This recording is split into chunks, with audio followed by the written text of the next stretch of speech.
Good morning student. आपका स्वागत है मेरे आज के इस थर्ड वीडियो में। और टॉपिक हमारा वही रहेगा, revaluation of assets and reassessment of liabilities. तो चलिए स्टार्ट करते हैं।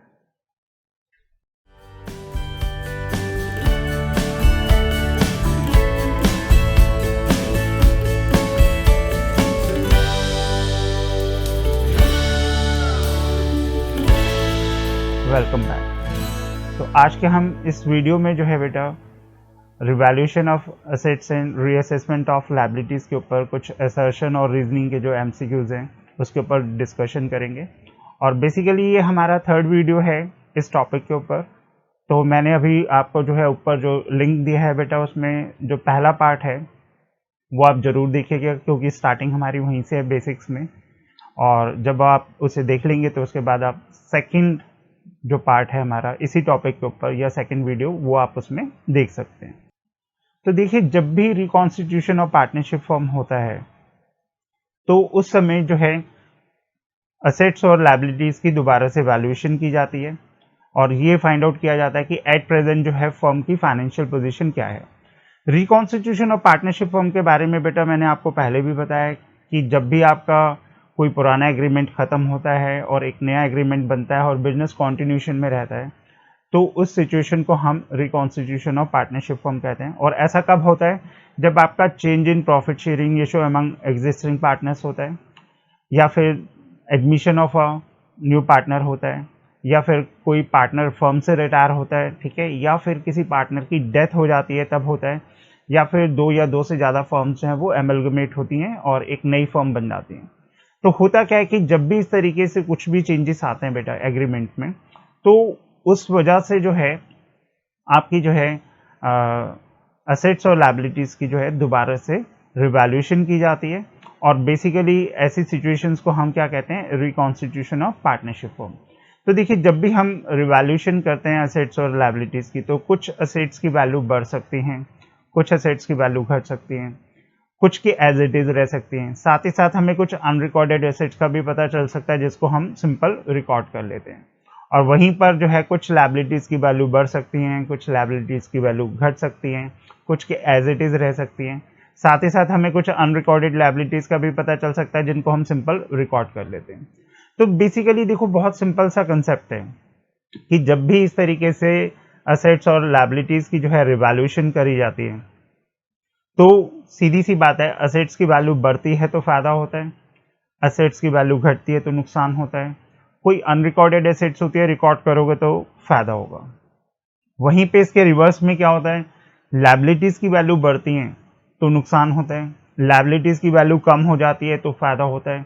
कोई अनरिकॉर्डेड लायबिलिटीज़ होती है, इसे रिकॉर्ड कर लोगे तो लायबिलिटीज़ बढ़ेंगी, ठीक है, तो वो हमारे लिए नुकसान होता है। तो बेसिकली यही जानने के लिए कि भी रिवैल्यूएशन करने पे हमें प्रॉफिट हुआ है या लॉस हुआ है, ठीक है, हम रिवैल्यूएशन अकाउंट बनाते हैं या profit and loss adjustment account बनाते हैं। तो आज का जो टॉपिक है बेटा वो हमारा है कि अगर किसी एसेट्स की वैल्यू कम हो जाती है तो वो नुकसान होता है, तो उसकी कैसे हम ट्रीटमेंट करते हैं। तो एक चीज़ आप ध्यान रखना बेटा कि कुछ रूल्स हैं, आप इन रूल्स को बहुत अच्छे से याद कर लीजिए, क्योंकि एक बार रूल्स क्लियर हो जाते हैं तो सारे कंसेप्ट क्लियर हो जाते हैं। रटने की बिल्कुल भी ज़रूरत नहीं है, ठीक है। जो भी आप करिए आप बाय द रूल्स कीजिए, मतलब रूल्स आपको ध्यान होने चाहिए, तो कभी भी आपको कहीं पे भी किसी भी कंसेप्ट में कोई भी प्रॉब्लम नहीं आएगी। अब देखिए, सबसे पहले तो असेट्स का आपको रूल पता होना चाहिए। तो असेट्स का जो रूल होता है वो यही होता है कि बेटा अगर असेट्स की वैल्यू बढ़ती है तो उसको डेबिट किया जाता है, और अगर असेट्स की वैल्यू कम होती है तो उसे क्रेडिट किया जाता है। तो मतलब असेट्स के लिए जो रूल होता है वो होता है डेबिट इफ इंक्रीजेज और क्रेडिट इफ डिक्रीजेज। तो ये रूल बहुत इंपॉर्टेंट है बेटा, बहुत अच्छे से याद कर लो, क्योंकि बार बार पूरी पार्टनरशिप में यही चीज़ें चलती हैं। तो इसलिए एक बार की बस मेहनत है, आप एक बार याद कर लेंगे तो कोई प्रॉब्लम नहीं होगी। और वही बात आती है कि जब हम कोई भी असेट्स की वैल्यू बढ़ रही है या घट रही है, तो उससे होने वाले प्रॉफिट को या उससे होने वाले नुकसान को हम अगर रिकॉर्ड करना चाहते हैं तो उसके लिए फिर रिवैल्यूएशन अकाउंट खोला जाता है, जिसको हम profit and loss adjustment account भी कहते हैं। तो जहाँ तक रिवैल्यूएशन अकाउंट की बात है या profit and loss adjustment account की बात है, तो बेटा ये एक नॉमिनल अकाउंट होता है, ठीक है। और आप सिंपल जो हमारा नॉमिनल अकाउंट का रूल है वो आप ध्यान रखिए, debit all expenses and losses, credit all gains and incomes. तो सेम यही रूल जो है रिवैल्यूएशन अकाउंट पे रहेगा। कि अगर कोई नुकसान होता है तो उसके अंदर हम रिवैल्यूएशन अकाउंट डेबिट करते हैं, ठीक है, debit all expenses and losses. और अगर कोई गेन होता है, फायदा होता है, ठीक है, तो उसके लिए रिवैल्यूएशन अकाउंट क्रेडिट करते हैं, मतलब credit all gains and incomes. तो अब आपको यहाँ ध्यान रखना है कि अगर असेट्स की वैल्यू कम होती है, ठीक है बेटा, जरा आप ध्यान दीजिए, हम बात कर रहे हैं कि असेट्स की वैल्यू कम हो रही है तो ये क्या होगा, नुकसान होगा। और नुकसान के लिए रिवैल्यूएशन अकाउंट क्या करा जाता है, डेबिट किया जाता है। तो अब आपको यहाँ पे नुकसान को भी रिकॉर्ड करना है, ठीक है, असेट्स की वैल्यू कम हो रही है उसको भी रिकॉर्ड करना है। तो जब भी किसी एसेट्स की वैल्यू कम होती है तो उसकी जो जर्नल एंट्री बनती है बेटा, वो बनती है रिवैल्यूएशन अकाउंट डेबिट, और करके इसका दूसरा नाम भी होता है profit and loss adjustment account debit to assets account. और देखिए यहाँ पर जो है, अगर आप थोड़ा सा ध्यान देंगे तो जो रिवैल्यूएशन अकाउंट डेबिट किया है, ये क्यों किया है, क्योंकि देखिए असेट्स की वैल्यू कम हो रही है तो ये नुकसान है, और नुकसान के लिए जो है रिवैल्यूएशन अकाउंट डेबिट किया जाता है, क्योंकि debit all expenses and losses. और क्योंकि असेट्स की वैल्यू कम हो रही है तो असेट्स का आप रूल लगाएंगे। तो असेट्स की वैल्यू कब कम होती है बेटा, जब हम उसे क्रेडिट करते हैं, क्रेडिट इफ डिक्रीजेस, इसलिए टू असेट्स अकाउंट। तो ये जो जर्नल एंट्री है बेटा, आपको बहुत अच्छे से ध्यान रखनी है, क्योंकि इसी एंट्री के बेस पर बेटा आगे हमारा सारा टॉपिक चलेगा। तो इसमें पहले हम एक एग्जाम्पल ले लेते हैं। तो एग्जाम्पल में जो है ये बैलेंस शीट हमें दे रखी है बेटा, ये हमारी पुरानी बैलेंस शीट है, उसमें स्टॉक दे रखा है बेटा 11,000 का, 11,000 का। अब इंफॉर्मेशन में वो कहते हैं स्टॉक वाज रिवैल्यूएड एट ₹10,000। तो बेटा यहाँ पे एट वर्ड को आपको ध्यान रखना है। इसको वो ऐसे भी कह सकता है value of stock was reduce to ₹10,000। तो अगेन यहाँ पे टू वर्ड को बेटा आपको ध्यान रखना है, जो मैंने हाईलाइट कर रखा है। ऐसे ही value of stock was written down by ₹1,000, by word भी है बेटा, तो यहाँ पर बाई वर्ड को भी ध्यान रखना है। और इसके बाद stock was over valued by 10%, तो यहाँ पे एक ओवर वैल्यूड वर्ड लिखा है बेटा, इसको भी ध्यान रखना है। और बाकी परसेंटेज जो है वो आपकी 10% है, तो बाई वर्ड को ध्यान रखना है। तो बेसिकली इस एग्जाम्पल में जो है बेटा, पहले कुछ वर्ड्स हमने यूज करे हैं, पहले हम उसके बारे में बात कर लेते हैं। तो जहां तक एट और टू की बात है, तो बेटा मैंने आपको पहले भी समझाया कि एट और टू के साथ हमेशा नई वैल्यू होती है, और उस वैल्यू का हम जो हमारी पुरानी वैल्यू है उसके साथ कंपैरिजन करते हैं। तो देखो ऊपर बैलेंस शीट में बेटा जो हमें स्टॉक दे रखा है वो दे रखा है 11,000, और नीचे वो कह रहा है कि स्टॉक की जो वैल्यू है ऐड करके 10,000 या 2 करके 10,000 है, तो इसका मतलब वो 10,000 उसकी नई वैल्यू बता रहा है। अब आप कंपैरिजन करेंगे, ठीक है। तो जहां तक कंपैरिजन की बात आती है बेटा, तो पुरानी वैल्यू जो 11,000 थी, अब नई वैल्यू रहेगी 10,000। तो पहले तो आप ये देखिए कि वैल्यू बढ़ी या घटी, बताइए क्या हुआ, वैल्यू घटी। अब असेट्स की वैल्यू घटेगी तो बेटा फायदा होगा या नुकसान होगा, तो सीधी सी बात है बेटा, असेट्स की वैल्यू कम हो रही है तो नुकसान होगा, तो इसका मतलब ये नुकसान है, ठीक है। कितने का नुकसान हुआ, तो दोनों का डिफरेंस देखेंगे पहले हम। तो यहाँ पर दोनों का डिफरेंस जो है 11,000 और 10,000 का जो डिफरेंस है वो है 1,000, तो इसका मतलब नुकसान हमारा 1,000 का हुआ। तो अब आपको जो ध्यान रखना है वो क्या है कि एट और टू के साथ नई वैल्यू होती है, उसका कंपैरिजन हम पुरानी वैल्यू के साथ करते हैं, और जो डिफरेंस होता है, ठीक है, वो डिफरेंस जो है हमारा यहाँ पर अभी नुकसान है, ठीक है, डिफरेंस को ध्यान रखना है। अब देखिए यहाँ पे बाई वर्ड भी लिखा है। अब बाई वर्ड के साथ जो होता है एग्जैक्ट ये वही वैल्यू होती है जिससे या तो हमें फायदा होता है या जितने से हमें नुकसान होता है। तो यहाँ पे उसने क्लियरली कह दिया कि value of stock was written down by ₹1,000, value घट गई है, बाई मतलब इतने से घट गई 1,000 से, ठीक है, तो 1,000 का हमें नुकसान हुआ। अब इसी के बाद बेटे इसमें नीचे और मैंने एक्स्ट्रा इन्फॉर्मेशन दे रखी है, ये बहुत इंपॉर्टेंट है, जरा ध्यान से इसको देखिएगा। तो इसमें बेटा हमने क्या लिखा है, stock was over valued by 10%। Over valued word है बेटा यहाँ पे। तो ओवर वैल्यूड का मतलब क्या है कि ज्यादा वैल्यू लगा दी, गलती से 10% ज्यादा वैल्यू लगा दी। अच्छा अब आप मुझे बताइए बेटा, ओवर वैल्यूड बाय 10% लिखा है और ऊपर हमारा जो है वैल्यू कितनी है 11,000। तो 11,000 का 10% बताइए बेटा यहाँ पर अब ट्रीटमेंट कैसे करोगे। चलो मैं थोड़ा सा टाइम देता हूँ आपको, आप जो है 10% निकालिए और मुझे बताइए कि भी जो है ये 10% कितना अमाउंट बनेगा।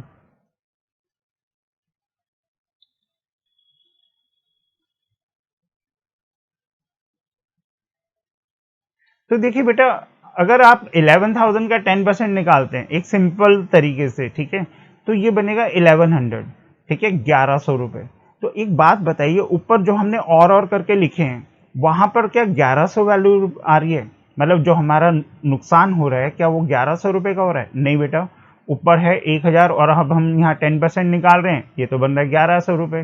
तो बेटा जो सबसे ज़्यादा गलती होती है वो इसी वाली ट्रीटमेंट में होती है, ओवर वैल्यूड बाई 10% या अंडर वैल्यूड बाई 10%। तो थोड़ा सा जब इस तरीके से ओवर वैल्यूड या अंडर वैल्यूड, दोनों वर्ड बता रहा हूँ मैं अभी से आपको, अगर ये यूज़ किए जाते हैं तो इनको जो है एक स्पेशल तरीके से बेटा ट्रीट किया जाता है और इनके जो है आंसर जो है निकालने में थोड़ा सा ध्यान रखना पड़ता है। तो पहले तो मैं आपको स्ट्रेट फॉरवर्ड एक बात बताता हूँ, वो क्या है कि जैसे स्टॉक जो है बेटा वो हमारा 10,000 का है, ठीक है। अब 10,000 का आप 10% निकालिए, तो 10,000 का 10% बेटा वो निकलेगा 1,000 रुपये। अब हम क्या कर रहे हैं, वो 1,000 रुपये उस 10,000 में जोड़ रहे हैं। तो स्टॉक की जो वैल्यू 10,000 थी वो हमने 1,000 और उसमें गलती से जोड़ दिया, तो वो 10,000 की जगह 11,000 हो गई। मतलब अगर हम बात करें तो हमने क्या करा, स्टॉक की वैल्यू 10% ज़्यादा दिखा दी, क्योंकि 10,000 का 10% 1,000 है, वो जोड़ देंगे तो वो 11,000 बन जाएगी। अब मेन जो पॉइंट है वो यही कह रहा है बेटा कि स्टॉक जो है वो उसकी जो वैल्यूएशन थी वो ओवर वैल्यूड हो गई, मतलब ज़्यादा लग गई 10% से ज़्यादा। अब वही बात है, जब हम 10% निकालते हैं तो वो तो बेटा 10/100 करके वही 1100 रुपये बनता है। तो अब यहाँ पे बेटा आपको ध्यान रखना है, क्योंकि ये मैंने लास्ट वीडियो में भी इसके ऊपर डिस्कशन किया था और इसमें भी मैं आपको फिर दोबारा से बताता हूँ कि जब भी ओवर वैल्यूड वर्ड लिखा हो और परसेंटेज साथ में हो, तो आपको क्या करना है, जब भी आप कैलकुलेशन करेंगे तो बेटा जब आप परसेंटेज की बात करते हैं, जैसे 10% है तो 10 में अपॉन में 100 लिखते हैं आप, ठीक है, वहां तक ठीक है। लेकिन अब आपको कैलकुलेशन करते वक्त क्या करना है कि जितनी परसेंटेज ऊपर होगी उतनी ही परसेंटेज बेटा आप 100 में भी जोड़ेंगे। तो कहने का मतलब है कि आपकी जो कैलकुलेशन होगी वो अब यहाँ पे क्योंकि 10% है तो 10/100 प्लस 10 करेंगे, तो यहाँ पर जो बनेगा वो बनेगा 110 ओवर में, तो 10/110 करेंगे। तो बेटा अब 11,000 का 10/110 कीजिए, सॉल्व करके देखिए क्या आंसर आ रहा है। तो देखिए आंसर इसमें आ गया आपका सही 1,000 रुपये। तो आपको ये ध्यान रखना है कि जब भी ओवर वैल्यूड वर्ड हो तो जो परसेंटेज दे रखी है बेटा उतनी ही नीचे 100 में जोड़नी है, बस सिंपल ऐसे ध्यान रखना है। अगर 10% है तो नीचे क्या हो जाएगा 110, मतलब 10/110 लिखेंगे। अगर ये 20% लिखा होता है तो बेटा कितना लिखते हैं 20/120। अगर ये 40% होता है तो कितना लिखते हैं 40/140। तो कहने का मतलब ये है कि जितनी परसेंटेज ऊपर होती है उतनी नीचे जोड़नी होती है ओवर वैल्यूड के साथ। अब वर्डिंग पे ध्यान रखते हैं बेटा, ओवर वैल्यूड बाई करके परसेंटेज में दे रखा हो तो उतना नीचे जोड़कर तब आप कैलकुलेट करेंगे, अदरवाइज बेटा आंसर आपका गलत आएगा। तो अगर आपको सही आंसर निकालना है तो ये ट्रिक आपको ध्यान रखनी पड़ेगी, क्योंकि ये थोड़ी बहुत बातें हैं जो आपको पता होनी चाहिए और ये हमारे बोर्ड्स एग्जाम्स में पूछी भी जा चुकी हैं, तो ये आपको क्लियर होनी चाहिए। तो यहाँ पर जो है स्टॉक की वैल्यू 1,000 से ज़्यादा हो गई तो उसे घटाना है। तो अब सीधी सी बात है कि बेटा गलती से स्टॉक की वैल्यू बढ़ गई तो उसे कम करो, या स्टॉक की वैल्यू कम हो गई तो ये एक तरीके से नुकसान है, ठीक है। अब नुकसान होता है तो बेटा उसके लिए रिवैल्यूएशन अकाउंट को हम क्या करते हैं, डेबिट करते हैं, क्योंकि debit all expenses and losses, ठीक है। और वहीं पर स्टॉक की वैल्यू कम हो रही है, एसेट्स की वैल्यू कम होती है, तो एसेट्स अकाउंट डेबिट होता है या क्रेडिट होता है, बेटा क्रेडिट होता है। ध्यान रखो, रूल से चलो, एक बार आप रूल समझ गए तो आप कभी भी उसे रिकॉल कर सकते हो, याद कर सकते हो, आप आसानी से एंट्रीज बना सकते हो और आपको कहीं कोई दिक्कत नहीं आएगी। लेकिन रटो मत, समझ के चलो, ठीक है। तो अब हम इसकी जर्नल एंट्री की बात करते हैं। तो बेटा हमारी जर्नल एंट्री होगी इसके अंदर रिवैल्यूएशन अकाउंट डेबिट, और करके इसका दूसरा नाम भी आ सकता है profit and loss adjustment account debit to stock account. तो यहाँ पे 1,000 से ये हमारी एंट्री बनेगी। तो आप देख सकते हैं कि इसमें डेबिट कौन सा हो रहा है बेटा, अकाउंट रिवैल्यूएशन अकाउंट डेबिट हो रहा है, या दूसरा नाम है उसका profit and loss adjustment account, ठीक है, जो कि डेबिट हो रहा है। और क्रेडिट कौन सा हो रहा है बेटा अकाउंट इसमें, स्टॉक अकाउंट, ठीक है। तो स्टॉक अकाउंट जो है वो क्रेडिट हो रहा है, ये चीज आपको ध्यान रखनी है। अब जहां तक इसको रिवैल्यूएशन अकाउंट में दिखाने की बात है तो बेटा ये नुकसान है, सीधी सी बात है, ये हमारा नुकसान है। और कोई भी ऐसा नुकसान, ठीक है, जो मतलब रिवैल्यूएशन करने पर एसेट्स और लायबिलिटीज के होता है तो उसको हम रिवैल्यूएशन अकाउंट में डेबिट साइड पे दिखाते हैं। तो जितने भी नुकसान होते हैं बेटा वो आपके डेबिट में आते हैं। तो असेट्स की वैल्यू कम हो रही है, कम होने से नुकसान होता है, तो वो नुकसान रिवैल्यूएशन अकाउंट में डेबिट साइड पे दिखाया जाएगा। तो डेबिट साइड पे लिखेंगे टू स्टॉक अकाउंट और अमाउंट आएगा आपका 1,000, मतलब जितने से नुकसान हुआ है बेटा वो आपको वैल्यू दिखानी है। और क्योंकि अब स्टॉक की वैल्यू जो है वो कम हो गई, ठीक है, कितनी रहेगी 10,000। तो अब हम इसको सीधा जब नई बैलेंस शीट बनाएंगे बेटा तो उसमें जो है आपको स्टॉक जो है 10,000 से शो करना है। तो इस तरीके से बेटा इस एग्जांपल में जो है हमने कुछ पॉइंट सीखे, एट, टू और बाई वर्ड, ये तो हमेशा ही आपको ध्यान रखने हैं। और सबसे इंपॉर्टेंट है बेटा इसमें ओवर वैल्यूएशन या ओवर वैल्यूड वर्ड लिखा है हमने, ठीक है, और वो भी कितना है आपका 10%। और एक चीज ध्यान रखना बेटा, ओवर वैल्यूड का मतलब हो गया ज्यादा, तो हमें उस एरर को, क्योंकि ये एक एरर है कि कम थी वैल्यू हमने ज्यादा दिखा दी, तो हमें क्या करना पड़ता है, डिक्रीज करना पड़ता है। तो आप अब बस एक दिमाग में सेट कर लो कि भैया ओवर वैल्यूड वर्ड है तो इसका मतलब डिक्रीज करना है, ठीक है, चाहे वो असेट्स हैं चाहे वो लायबिलिटीज के लिए आए, ओवर वैल्यूड का मतलब होता है डिक्रीज करना, ठीक है। तो डिक्रीज करना है। बाकी कैलकुलेशन के लिए क्या बताया था मैंने कि जितनी परसेंटेज ऊपर है उतनी परसेंटेज आपको नीचे जोड़नी पड़ेगी। जैसे एग्जांपल बताया था 10% है तो 10/110 होगा, ठीक है। ये थोड़ी सी बातें आपको इसमें ध्यान रखनी है। तो बेटा अब इस टॉपिक पर हमारे कुछ एमसीक्यूज बनते हैं, पहले हम उसको डिस्कस कर लेते हैं, ठीक है। तो चलिए स्टार्ट करते हैं।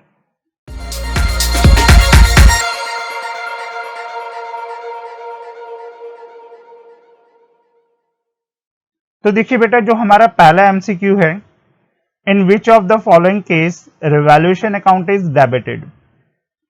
ऑप्शन है हमारे पास, पहला ऑप्शन है increase in the value of assets, दूसरा ऑप्शन है decrease in the value of asset, तीसरा ऑप्शन है बेटा decrease in the value of liability, और जो चौथा ऑप्शन है no change in value of assets.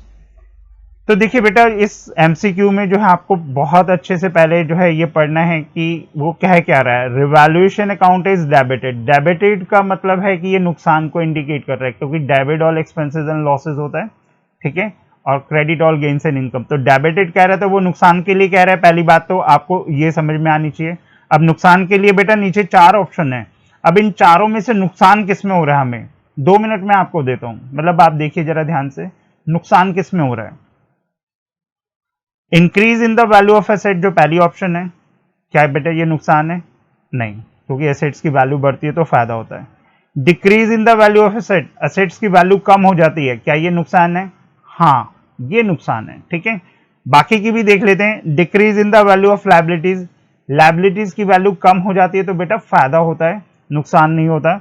No change in the value of assets, जब वैल्यू ही कोई चेंज नहीं होगी तब ना तो नुकसान की बात हो रही है ना ही फायदे की बात हो रही है।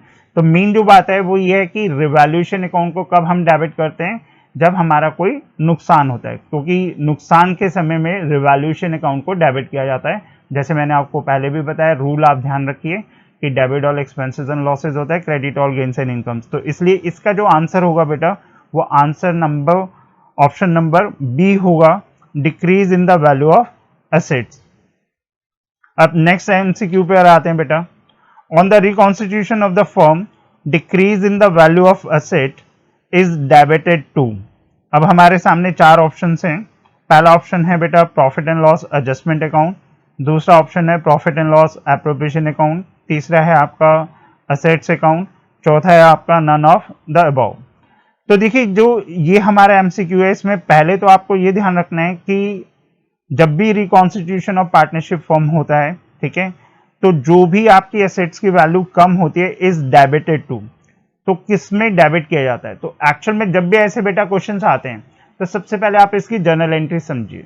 तो जर्नल एंट्री जो होती है बेटा वो हमारी क्या होती है, जब भी एसेट्स की वैल्यू कम होती है तो जर्नल एंट्री क्या होती है, रिवैल्यूएशन अकाउंट डेबिट या profit and loss adjustment account debit to assets account.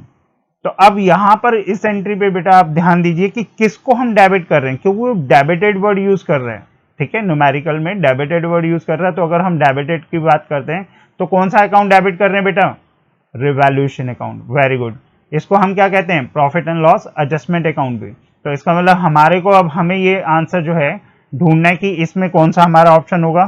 तो इसमें बेटा सीधी सी बात है, ऑप्शन जो है वो हमारा फर्स्ट ऑप्शन है, A option, profit and loss adjustment account. तो डेबिटेड वर्ड है बेटा, ये चीज आपको ध्यान रखनी है, जल्दबाजी में आंसर नहीं देना। वो क्या पूछ रहा है आप उसकी जर्नल एंट्री कीजिए और उसके अकॉर्डिंग आप उसका सही आंसर फाइंड आउट कर सकते हैं। चलिए फिर नेक्स्ट एमसीक्यू पर आते हैं। On the reconstitution of the firm, decrease in the value of asset is credited to. अब हमारे सामने 4 ऑप्शन हैं बेटा, profit and loss adjustment account, profit and loss appropriation account, तीसरा ऑप्शन है बेटा आपका असेट्स अकाउंट, और फोर्थ ऑप्शन है नन ऑफ द अबव। अब वही बात आती है कि बेटा जब इस तरीके से आपके सामने क्वेश्चन आता है, ठीक है, वो ये कह रहा है कि अगर असेट्स की वैल्यू कम होती है तो किसको हम क्रेडिट करते हैं, मतलब कौन सा अकाउंट क्रेडिट होता है। तो अगेन आपको क्या करना है, जर्नल एंट्री ध्यान करनी है, ठीक है। तो जो जर्नल एंट्री होती है बेटा वो हमारी होती है रिवैल्यूएशन अकाउंट डेबिट और profit and loss adjustment account debit to assets account. अब इस एंट्री में आपको ये ध्यान रखना है कि डेबिट क्या हो रहा है और क्रेडिट क्या हो रहा है।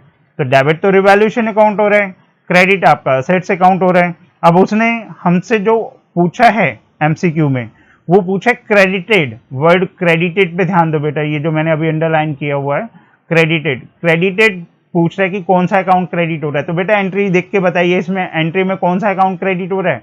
देखो क्लियर नजर आ रहा है ना, असेट्स अकाउंट, यही इसका आंसर है। तो अब इन चारों ऑप्शन में से हमारा आंसर कौन सा होगा बेटा बताइए, ऑप्शन नंबर सी, क्योंकि यहाँ पर ऑप्शन नंबर सी जो है आपका असेट्स अकाउंट है और असेट्स अकाउंट को ही हम क्या करते हैं, क्रेडिटेड करते हैं, ठीक है, या क्रेडिट करते हैं, ऐसे आप ध्यान रख सकते हैं।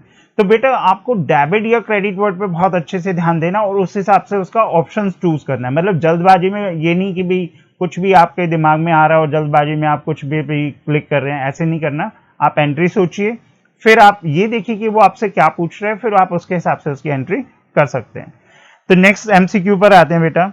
Eight the time of reconstitution of the form, if there is decrease in the value of asset, it will be dot dot dot to the revaluation account. मतलब ये फिल इन द ब्लैंक्स का question है बेटा, और हमारे सामने चार option है, डेबिटेड, दूसरा क्रेडिटेड, तीसरा जो है बोथ ए एंड बी, और चौथा जो है नन ऑफ द अबव। अब देखिए जब इस तरीके का क्वेश्चन आता है तो बेटा पहले तो आप क्वेश्चन को ध्यान से पढ़ेंगे।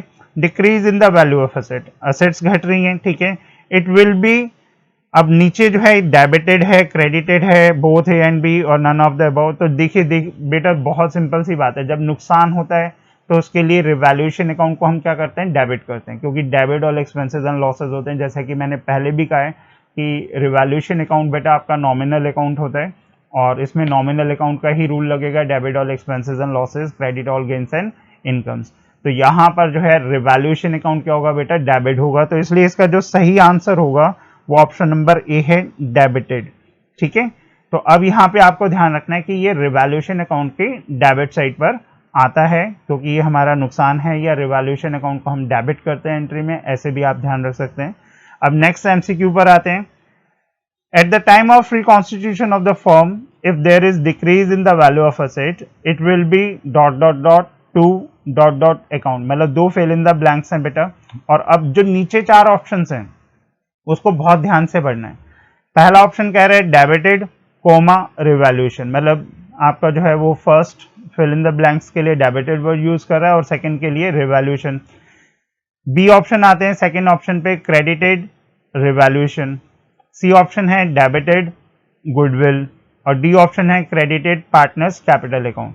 तो जहां तक आप बेटा इसमें आंसर की बात आती है तो आपको ये चूज करना है कि इसमें ज्यादातर वो किस चीज के बारे में बात कर रहे हैं, रिवैल्यूएशन के। तो अब सीधी सी बात है कि अगर असेट्स की वैल्यू कम होती है बेटा तो क्या करा जाता है, इसमें रिवैल्यूएशन अकाउंट डेबिट किया जाता है, क्योंकि ये नुकसान है, ठीक है, नुकसान के लिए रिवैल्यूएशन अकाउंट को हम डेबिट करते हैं। तो इसलिए इसका जो सही ऑप्शन होगा वो होगा option number A, debited to revaluation account. तो मतलब यहाँ पर जो है डेबिटेड और रिवैल्यूएशन को ध्यान रखना बेटा, क्योंकि जो नुकसान होता है उसके लिए रिवैल्यूएशन अकाउंट को डेबिट ही किया जाता है, ठीक है। अब नेक्स्ट एमसीक्यू पर आते हैं बेटा। At the time of reconstitution of the firm, if there is decrease in the value of asset, it will be dot dot dot to assets account. और नीचे हमारे सामने बेटा चार ऑप्शन है, पहला ऑप्शन है डेबिटेड, दूसरा ऑप्शन है क्रेडिटेड, तीसरा ऑप्शन है बोथ ए एंड बी, और चौथा ऑप्शन है नन ऑफ द अबव। अब देखिए बेटा जब इस तरीके से आपके सामने कोई क्वेश्चन आता है तो पहले तो आपको ये ध्यान रखना है कि एसेट्स की वैल्यू बढ़ रही है या घट रही है, घट रही है, तो ये हमारे लिए नुकसान है, ठीक है। अब नुकसान के लिए बेटा हम एसेट्स अकाउंट को क्या करते हैं, तो जो जर्नल एंट्री है बेटा पहले आप उसे रिकॉल करेंगे, ध्यान रखेंगे, ठीक है, ध्यान में लेकर आएंगे। तो जो हमारी जर्नल एंट्री होती है जब भी एसेट्स की वैल्यू कम होती है तो वो क्या होती है, रिवैल्यूएशन अकाउंट डेबिट और profit and loss adjustment account debit to assets account. तो असेट्स अकाउंट को हम क्या करते हैं बेटा यहाँ पे क्रेडिट करते हैं, ठीक है। जो असेट्स अकाउंट है वो क्रेडिट हो रहा है, तो इसलिए अब आपको यहाँ पे क्रेडिट वर्ड को ढूंढना पड़ेगा सही आंसर के लिए। तो जो क्रेडिटेड वर्ड है बेटा वो है ऑप्शन नंबर बी। तो इसका मतलब जो ऑप्शन नंबर बी है ये आपका सही आंसर है, ठीक है। तो असेट्स अकाउंट को हम क्या करते हैं, क्रेडिट करते हैं। अब ऐसे ही बेटा नेक्स्ट एमसीक्यू जो है, at the time of reconstitution of the firm if there is decrease in the value of asset it will be dot dot dot to dot dot account. अब नीचे बेटा हमारे चार ऑप्शंस हैं। फर्स्ट ऑप्शन है debited comma assets, दूसरा option है credited comma assets, तीसरा जो ऑप्शन है बोथ ए एंड बी, ठीक है, और डी जो है आपका नन ऑफ द अबव। तो देखो बेटा जो हमारे सामने ऑप्शंस आते हैं हमें उसमें से ही चूज करना पड़ता है। तो जहां तक असेट्स लिखा हुआ है तो असेट्स के बारे में क्या कंसेप्ट होता है, जब भी एसेट्स की वैल्यू कम होती है तो बेटा असेट्स को क्या करा जाता है, एंट्री में क्रेडिट किया जाता है, ठीक है। या आप रूल वाइज भी जा सकते हैं, असेट्स की वैल्यू कम होती है तो उनको क्रेडिट किया जाता है।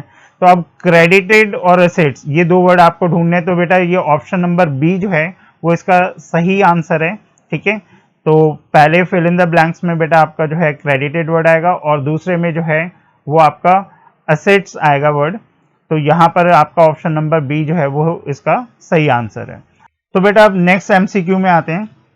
तो नेक्स्ट एमसीक्यू है आपका, Ram and Mohan are partners in a firm sharing profits and losses in the ratio of 3:2। अब उनकी बैलेंस शीट दे रखी है बेटा जिसमें स्टॉक आपका दे रखा है 24,000 और वो अब आपसे नीचे इंफॉर्मेशन में कह रहा है कि if value of stock in the balance sheet is over valued by 20% then what value will stock be shown in the new balance sheet. अब देखिए यहां पर बेटा जो आपके सामने चार ऑप्शंस दे रहा है, ऑप्शन नंबर फर्स्ट जो है वो है 19,200, ऑप्शन नंबर बी है 28,800, ऑप्शन नंबर सी है 4,800, ऑप्शन नंबर डी है 20,000। तो जरा बेटा इस एमसीक्यू का जरा आंसर आप निकाल के रखिए, मैं आपको 2 मिनट देता हूं, उसके बाद मैं आपका ये जो आंसर है ये आपसे डिस्कस करता हूं।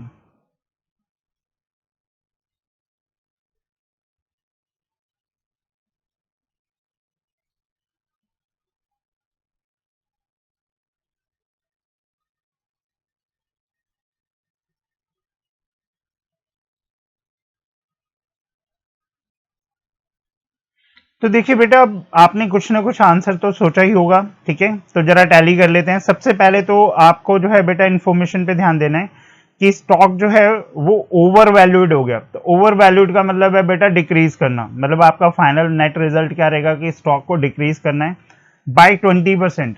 अब देखिए जब भी ओवर वैल्यूड के साथ बेटा परसेंटेज होती है कोई, तो जब हम कैलकुलेशन वर्क करते हैं तो आपको क्या करना पड़ता है, 100 के अंदर उतनी परसेंटेज और जोड़नी पड़ती है कैलकुलेशन करने के लिए।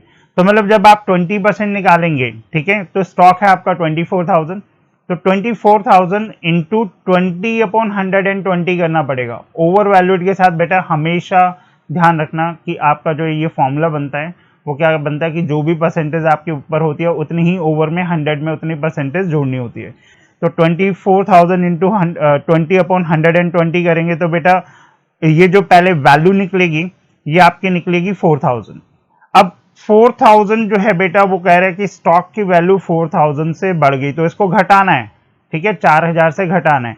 जब आप इसे घटाएंगे तो बेटा नई वैल्यू जो है वो 20,000 आएगी, ठीक है। और 20,000 जो है ये हमारा यहाँ पे ऑप्शन नंबर डी है। तो इसका मतलब जो सही आंसर होगा बेटा वो ऑप्शन नंबर डी है। अब आप इसको थोड़ा सा चेक भी कर सकते हैं बेटा, 20,000 का 20% निकालोगे आप, ठीक है, तो वो बनेगा 4,000। तो जब आप उसे जोड़ देंगे तो वो 24 बन जाएगा।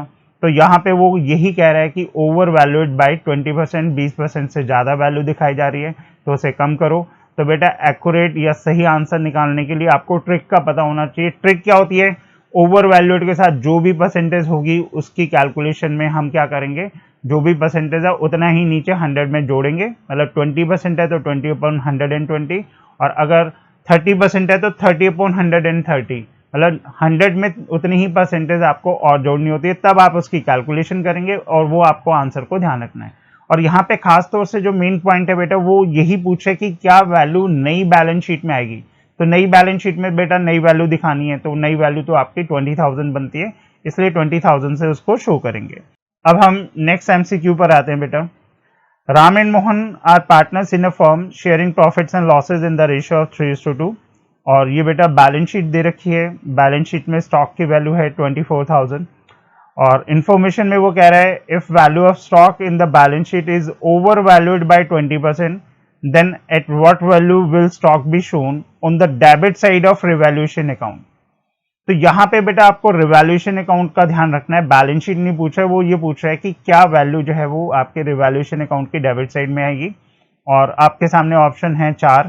पहला ऑप्शन है 19,200, दूसरा ऑप्शन है बेटा 28,800, तीसरा ऑप्शन है आपका 4,000 और चौथा ऑप्शन है बेटा आपका 20,000। तो पहले तो आपको बेटा अगेन वही बात आएगी, आपको जैसे मैंने पहले भी बताया कि जब भी ओवर वैल्यूड वर्ड होता है बेटा तो उसके साथ जो भी परसेंटेज है उतनी आपको 100 में नीचे जोड़नी होती है कैलकुलेशन वर्क के लिए। ओवर वैल्यूड लिखा हो तो इसका मतलब उसे डिक्रीज करना है, ठीक है, ये चीज आपने ध्यान रखनी है। तो 24,000 इंटू 20/120 करेंगे तो बेटा ये आएगा 4,000। तो जो हमारा नुकसान हो रहा है बेटा वो कितने का हो रहा है? 4,000 का। और एक चीज ध्यान रखना, जितने से नुकसान होता है वही नुकसान आपका रिवैल्यूएशन अकाउंट में आता है और वो रिवैल्यूएशन अकाउंट में कहाँ दिखाया जाता है? डेबिट साइड पे, ठीक है। तो यहाँ पे वो यही पूछ रहे हैं कि अगर नुकसान होगा तो स्टॉक को जो है वो कितने अमाउंट से दिखाया जाएगा, कौन सी साइड पे? Debit side of revaluation account. तो यहाँ पे बेटा ऑप्शन हमारे सामने जो है, जो 4 ऑप्शन है, तो उसमें ऑप्शन नंबर सी ये इसका सही आंसर होगा। तो ये आपका बनेगा ₹4,000। तो अब आपको बेटा जो ध्यान रखना है वो ये है कि वो एक्चुअल में आपसे पूछ क्या रहा है क्वेश्चन में, कि क्या वैल्यू आपकी बैलेंस शीट में आएगी, ठीक है। तो बैलेंस शीट में नई वैल्यू दिखानी होती है। क्या वैल्यू आपके रिवैल्यूएशन अकाउंट में आएगी, तो जितने का नुकसान हुआ है उतने से आपको उसको दिखाना चाहिए। तो थोड़ा सा केयरफुली आपको जो है इन क्वेश्चंस को पढ़ना है, जल्दबाजी में इसमें कोई भी आंसर आपने नहीं देना।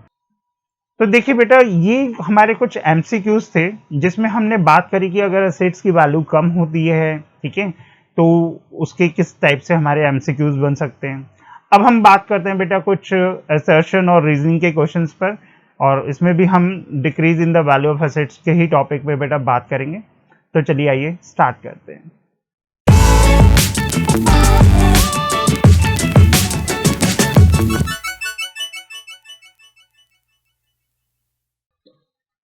तो देखिए जो बेटा हमारा पहला एग्जाम्पल है, ठीक है, इसमें हम पहले एग्जाम्पल में असर्शन ले रहे हैं, the revaluation account is debited with decrease in the value of each assets. Reason जो है हमारा, because decrease in the value of an asset results in a loss to the firm. और हमारे सामने बेटा एज यूजुअल वही 5 options हैं।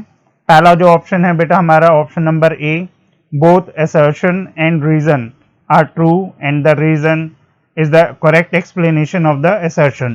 इसके बाद बेटा बी ऑप्शन है हमारा, both assertion and reason are true but the reason is not the correct explanation of the assertion। इसके बाद बेटा सी ऑप्शन है, the assertion is true but the reason is false। D option है बेटा the assertion is false but the reason is true। और E option है बेटा both the statements are false।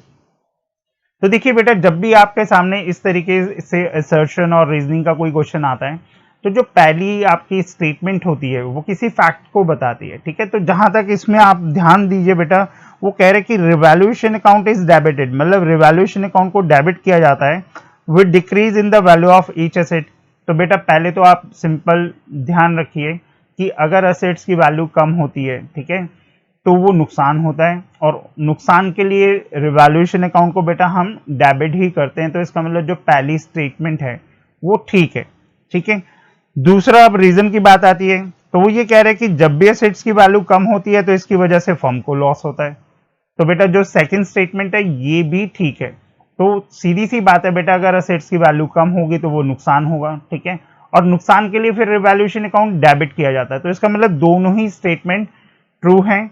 और जो सेकंड स्टेटमेंट है बेटा वो फर्स्ट स्टेटमेंट की मतलब असर्शन की जो है एक करेक्ट एक्सप्लेनेशन है। तो इसका मतलब इसका जो आंसर होगा बेटा वो आंसर होगा आपका option number A, both assertion and reason are true and reason is the correct explanation of assertion, ठीक है। तो इस तरीके से बेटा ये आपका पहला एग्जाम्पल था। इसके बाद हम दूसरे एग्जाम्पल पर आते हैं। असर्शन है बेटा the revaluation account is credited with decrease in the value of each asset, और रीजन है आपका decrease in the value of an asset is a loss to the firm. बाकी बेटा इसके नीचे हमारे जो है वही 5 ऑप्शन दे रखे हैं, हमें पांचों ऑप्शन में से कोई एक ऑप्शन लेना पड़ेगा। तो अब बेटा जो हमारा पहले असर्शन है, जो पहली स्टेटमेंट है, उस पर जरा ध्यान देते हैं। Revaluation account is credited with decrease in the value of each asset. अब वही बात है बेटा, पहले तो आप ये सोचिए कि अगर एसेट्स की वैल्यू कम होती है, ठीक है, तो वो हमारे लिए नुकसान होता है, और नुकसान के लिए रिवैल्यूएशन अकाउंट को डेबिट किया जाता है, क्योंकि रिवैल्यूएशन अकाउंट बेटा हमारा नॉमिनल अकाउंट होता है, और उसके ऊपर जो है आपका वही नॉमिनल अकाउंट वाला रूल लगता है, debit all expenses and losses, credit all gains and incomes. तो जो यहाँ पे अब वो स्टेटमेंट में वो कह रहा है कि अगर एसेट्स की वैल्यू कम होती है तो रिवैल्यूएशन अकाउंट क्रेडिट किया जाता है, मतलब वो क्रेडिट करने के लिए कह रहे हैं, जबकि क्रेडिट कब करते हैं बेटा, जब गेन हो। तो इसका मतलब जो आपका जो पहला स्टेटमेंट है ये फॉल्स है, ठीक है। जब एसेट्स की वैल्यू कम होगी तो डेफिनेटली बेटा नुकसान होगा, उसके लिए रिवैल्यूएशन अकाउंट को हम डेबिट करते हैं, क्रेडिट नहीं करते। तो यहाँ पर पहला तो आपका ये स्टेटमेंट फॉल्स है। रीजन पे बात करते हैं तो decrease in the value of an asset is loss to the firm. अगर किसी एसेट्स की वैल्यू कम होती है तो बेटा ये नुकसान होता है फर्म के लिए। ये स्टेटमेंट बिल्कुल ट्रू है, ठीक है, क्योंकि नुकसान तो होता ही है, जब एसेट्स की वैल्यू कम हो जाए तो वो नुकसान होता है।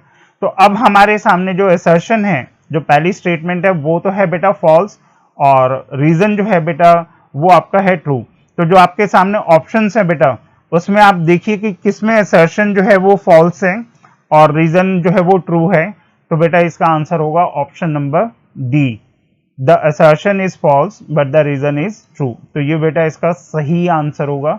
तो अगेन आपको बेटा ध्यान रखना है कि जब इस तरीके का कोई क्वेश्चन आता है तो इसमें डेबिटेड, क्रेडिटेड वर्ड, इन पे आपको ध्यान देना होता है, उन पे फोकस करना होता है।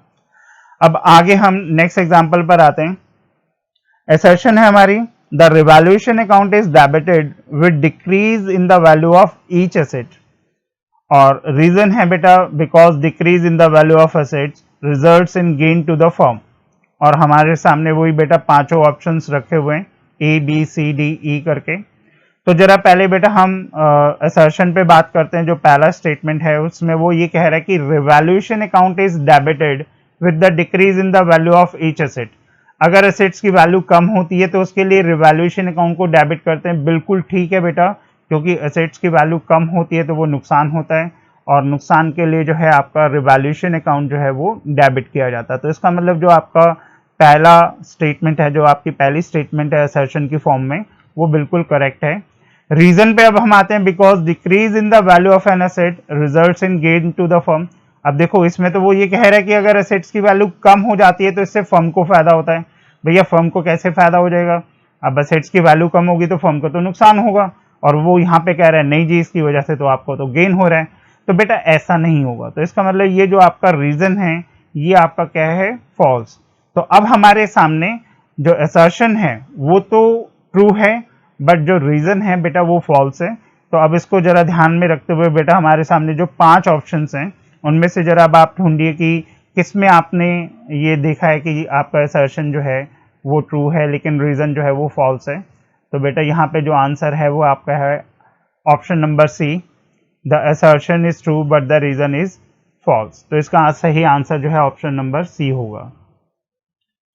इसके बाद बेटा फिर नेक्स्ट उस पे आते हैं एग्जांपल पे। असर्शन है the revaluation account is credited with decrease in the value of each asset, और रीजन है आपका decrease in the value of an asset results in gain to the firm.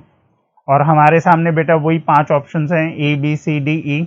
तो जरा अब हम ध्यान देते हैं इसमें पहले स्टेटमेंट पे, असर्शन पे, कि revaluation account is credited, revaluation account को क्रेडिट किया जाता है with decrease in the value of each asset.